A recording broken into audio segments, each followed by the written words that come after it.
Israel में इस जैसा कोई दिन नहीं है।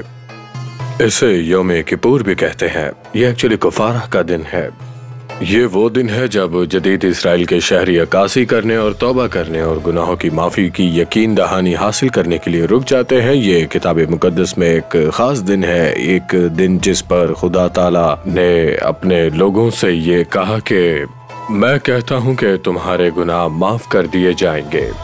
वहाँ एक खैमा था, यहाँ एक खाना खुदा था जिसमें एक बहुत ही खास कमरा था, मुकद्दस तरीन जगह, जहाँ सिर्फ सरदार काहिन को उस कमरे में जाने की इजाज़त थी और इससे हर साल कुफारी के दिन सिर्फ एक बार ही इस कमरे में जाने की इजाज़त होती थी।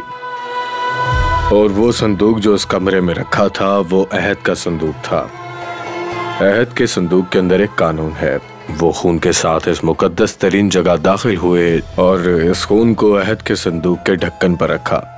और अब यहाँ पर वो अलामत है जो वाकई में बहुत ताकतवर है, जिसने माफ़ी की यकीन दहानी कराई। खून के बगैर खुदावंद ताला कानून को देखते हैं और कहते हैं जब मैं कोई गुनाह देखता हूँ तो मुझे उसकी सज़ा देनी चाहिए। लेकिन खून की जगह पर खुदा बाप कानून को खून के जरिए देखते हैं और याद करते हैं कि उन्होंने वादा किया है कि गुनाह की सज़ा को ख़त्म कर दिया जाएगा। और इसलिए हमारे पास भी कुफारे का दिन है। इसे कुफारे के दिन के साथ एक गुड फ्राइडे भी कहा जाता है। ये वो दिन है जब जनाब मसीह को सलीब पर चढ़ाया गया। इसलिए जब आप कानून के जरिए देखते हैं तो वो सिर्फ जानवरों के खून से नहीं बल्कि जनाब मसीह के खून से नजर आता है।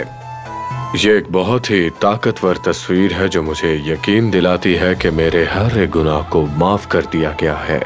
ये कुफारा का दिन है।